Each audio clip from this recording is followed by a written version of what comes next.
इस ब्रह्मांड में अनेकों आकाश गंगाओं में से हमारी मंदाकिनी आकाश गंगा में सौरमंडल के नवग्रहों में जो हमारे पृथ्वी ग्रह का स्थान है, यानी तीनों लोक, स्वर्ग, पाताल एवं धरती लोक, जहाँ ईश्वर जन्म लेते हैं, वह हमारा ग्रह है, यानी पृथ्वी ग्रह, जो सौरमंडल के तीसरे स्थान में आता है। इस ग्रह का एक चांद है, यानी चंद्रमा। यह हमारे ग्रह सूर्य का चक्कर लगाता है, जिसे दिन रात सुबह शाम होती है, एवं धरती लोक में 84 लाख योनियों पृथ्वी ग्रह पर विचर पाती हैं, एवं अपनी जीवनी इस मृत्यु लोक में अपने ईश्वर शक्ति से जीने का तरीका एवं संघर्ष, अपनी आप बीती जिंदगी में एक भोर की किरण से अपने वंश कुल के उज्ज्वल भविष्य की कल्पना से साक्षात दर्पण देख पाती है। हमारी पृथ्वी ग्रह धरती लोक में 84 लाख योनियों में से अंतिम योनि गैया की है। इसे पार करने के बाद मनुष्य की योनि में जन्म मिलता है, जो कि इस धरती लोक में सबसे बुद्धिमान जीव है, जो कि इस पृथ्वी लोक में अपने अस्तित्व को समझौते को आसानी से समझ सकते हैं, एवं आपसी मेल और वातावरण में सामाजिक जीवन व्यतीत कर सकते हैं, एवं अपनी बुद्धिमत शक्ति से जीवन जीने की कला को सामाजिक विज्ञान की दृष्टि से वर्तमान के अभ्यास से कर्तव्यों पर निर्धारित हो सकते हैं। माना जाता है कि हमारे पूर्वज आदि मानव थे, यानी वानर। बात बहुत पुरानी है। जब इस ब्रह्मांड में जीवन संभव नहीं था, तब इस मंदाकिनी आकाश गंगा में एक उल्कापिंड गलती से दाखिल हो गया, जिसे मंदाकिनी आकाश गंगा ने भीतर तो आने दिया, परंतु चेतावनी देकर भेजा कि तू इसमें घुस तो आसानी से जाएगा, परंतु निकलना नामुमकिन है, घुसना आसान। इस कारण की वजह से वो उल्कापिंड हमारे ग्रह तक पहुंचा। तब वह तीसरे ग्रह के नज़दीक आया, फिर वह वापस नहीं जा पाया। चलिए अब उस उल्कापिंड का नाम रख देते हैं। हमने उसका नाम चंद्रमा रख दिया। चंद्रमा धरती से टकराया, तब एक विशाल विस्फोट हुआ और धरती में काफ़ी गहरा गड्ढा हो गया। एवं आप सभी ने सुना होगा कि धरती पर पानी किसी दूसरे आयाम से आया है। आपने ठीक सुना, पृथ्वी पर पानी चांद लाया था। जब वह टकराया था तो घर्षण पैदा हुआ, एवं घर्षण से बिजली बनी और धरती पर चंद्रमा टकरा कर तिरछा हो गया। आप सभी ने सुना होगा कि पृथ्वी ग्रह का अपना गुरुत्वाकर्षण है, परंतु चांद के पास कोई गुरुत्वाकर्षण नहीं है। इसी ही कारण की वजह से चंद्रमा धरती से टकराने के बाद तिरछा होकर धरती के इर्द गिर्द घूमने लगा और धरती का चक्कर लगाने लगा, एवं जो धरती ग्रह से टकराए थे वो अवशेष भी धरती का चक्कर लगाने लगे, जो चंद्रमा और धरती के टकराने से हुए थे। एवं चंद्रमा के मेल मिलाप से वर्षा हुई और वर्षा से धरती के उस भाग में पानी भर गया जिस भाग में उस उल्कापिंड से गड्ढा हुआ था, जिसका हमने नाम चंद्रमा रखा था। एवं उस वर्षा से उन गड्ढों में भरे पानी के जलाशय को हमने नाम सागर दिया, जो आज वर्तमान में पृथ्वी ग्रह पर विश्व के 5 महासागर मौजूद हैं। ये वही वर्षा का पानी है जो जीवन के शुरुआत दिनों में हुई थी, एवं फिर यह साइकिल चलती रही और ऋतुओं का सिलसिला, वातावरण और प्रकृति अपना रुख बदलती रही। जब धरती पर पानी बरसा तो कीचड़ से गंदगी बनी, एवं उस गंदगी से शुक्राणु बने। बस फिर क्या था, हम मनुष्य का धरती लोक में भविष्य में आने का संदेश निर्धारित हो गया।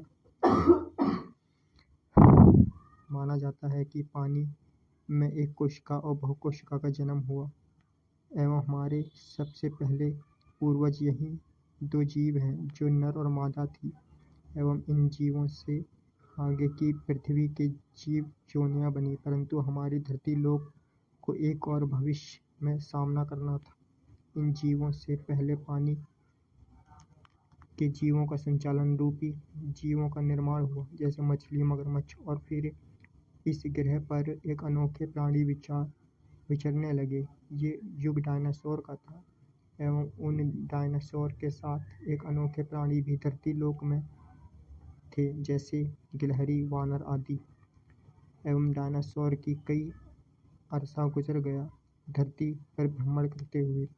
और आपको याद होगा कि जो मैंने इस पाठ में बताया था कि धरती और चंद्रमा के टकराए हुए अवशेष धरती के साथ चंद्रमा और वो अवशेष भी सूर्य के इर्द गिर्द चक्कर लगा रहे थे। जिस प्रकार से धरती का चक्कर चांद लगाता है, उसी प्रकार से पृथ्वी सूर्य का चक्कर लगाती है।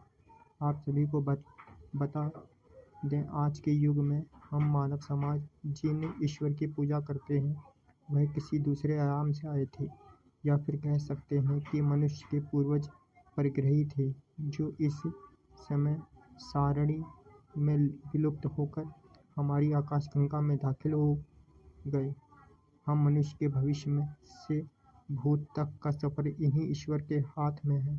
जैसे राम शिव माना जाता है कि दुनिया का हर धर्म हमें ये जानकारी देता है कि धरती पर जीवन का संकेत हमें हर धर्म की किताब में मिलता है। जैसे हिंदू मुस्लिम की किताब में वर्णन है कि हमारे माता पिता मनु और शत्रुपा थे, जो किसी दूसरे आयाम से आए थे। इस्लाम भी यह दावा करता है कि हमारे माँ बाप बीबी हव्वा और बाबा आदम थे, जो हम नागरिकों को समाज में तौर तरीके और जीवन का रहस्य समझाने धरती लोक में भ्रमण करने आए थे।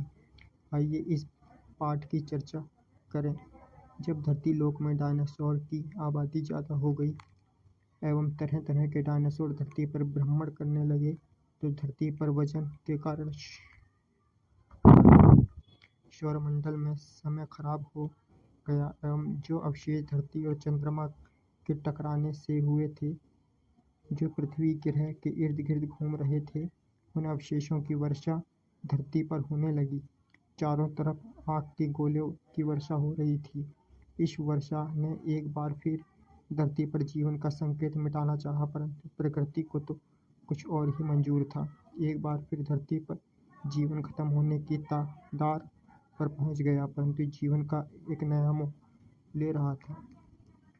काल में धरती पर डायनासोर का अंत हो गया, पर उस समय में धरती लोक में गिलहरी, नेवले जैसे जीव ही बच पाए, क्योंकि वह योनियां धरती के नीचे गुफाएं बनाकर अपना समय बिताया। एवं जब धरती पर उल्कापिंड की वर्षा समाप्त हो गई और वर्षा से प्रकृति में बदलाव आया, तो वह जीव योनियां धरा पर विचरण करने, धरती से निकलकर वृक्ष एवं धरती पर भ्रमण करने लगे, क्योंकि वर्षा से जंगल बन चुके थे और हर तरफ हरियाली और घास धरती पर उग आई थी। गिलहरी, नेवले और सांप भी प्रजाति आगे भविष्य में वानर, पक्षी व तरह तरह के जीवों का आगमन हुआ। आदि मानव ने अपना खाना पका के खाने लगे एवं माना जाता है कि सबसे पहले मानव सभ्यता में से एक एशिया महाद्वीप के 48 देशों में से एक देश पाकिस्तान देश में मोहनजोदाड़ो राजा की हड़प्पा सभ्यता ने यह मुकाम हासिल कर पाया कि आदि मानव ने मनुष्य प्रजातंत्र और मानव समाज एवं अर्थव्यवस्था समाज में रहने सहन का तौर तरीका एवं घर गृहस्थी किस प्रकार चलाई जाती है। आज भी पाकिस्तान देश में खोज के दौरान हड़प्पा सभ्यता में आदि मानव के मनुष्य योनि के जन्म के पुख्ता सबूत वैज्ञानिकों द्वारा खोजे गए हैं।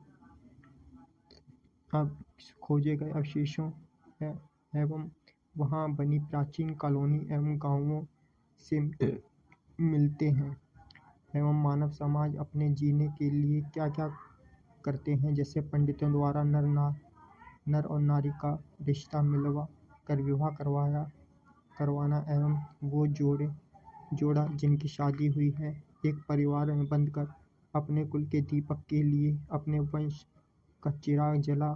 मेरे कहने का तात्पर्य है कि परिवार में शिशुओं का जन्म देना एवं अपने पूर्वजों का वंश भविष्य में उज्ज्वल भविष्य के वंशज के दर्पण को चार चांद लगा।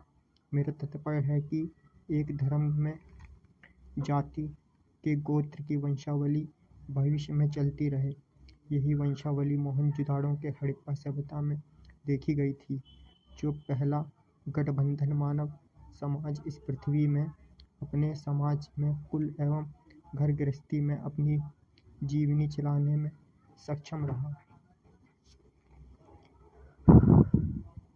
अभी मानव समाज के हिंदू धर्म के 5000 वर्षों में वर्तमान कैलेंडर के 2000 वर्ष चल रहा है एवं भारत देश के हिंदू धर्म 5000 साल पुराना है। हमारे हिंदुत्व में 5 युग बीत गए हैं एवं यहूदी धर्म 7000 और हिब्रू धर्म 9000 वर्ष पुराना है। मेरे कहने और तुम्हारे समझने का तात्पर्य है कि हिंदू धर्म के 5 युग, पहला सतयुग, दूसरा त्रेता युग, तीसरा द्वापर युग, चौथा कलयुग और 5वां कलयुग। इन युगों में आदि मानव समाज की भेंट उन ईश्वर से हुई जो उस पिंड से आए थे जो मानव समाज की उत्पत्ति का कारण थी। यानी त्रेता युग में हनुमान जी श्री रामचंद्र से मिले जो एक वानर रूपी थे। उन ईश्वर ने वानरों की सहायता से लंका पर विजय हासिल की और एक बार फिर राक्षस समाज से मानव समाज ईश्वर की सहायता से विजय हुआ और भारत देश एवं विश्व का मानव समाज एक ईश्वरवादी सामाजिक परिस्थितियों में लोकतंत्र और पारिवारिक जीवन में एक आम मनुष्य के जीवन काल में जो समाज के फलस्वरूप दैनिक कार्य की परिस्थितियों में जो घटता है वह मानव की पूजा पाठ और उसका फलस्वरूप है एवं आगे चलकर मनुष्य ने अपने रहने के लिए समाज बना एवं जनजाति में रहन सहन की व्यवस्था साझा की एवं ईश्वर और मानव समाज का एक अनोखा बंधन इस धरती लोक में देखने को मिलता है जो कि एक राजा अपने देश में राजपाट करते हुए इस मानव समाज की परिस्थितियों को समझता है एवं जरूरत पड़ने पर अपने देश की रक्षा के लिए दूसरे देश के राजाओं से रणभूमि में युद्ध भी करता है। यही प्रजा और राजा का प्रेम है। विशाल सिंह।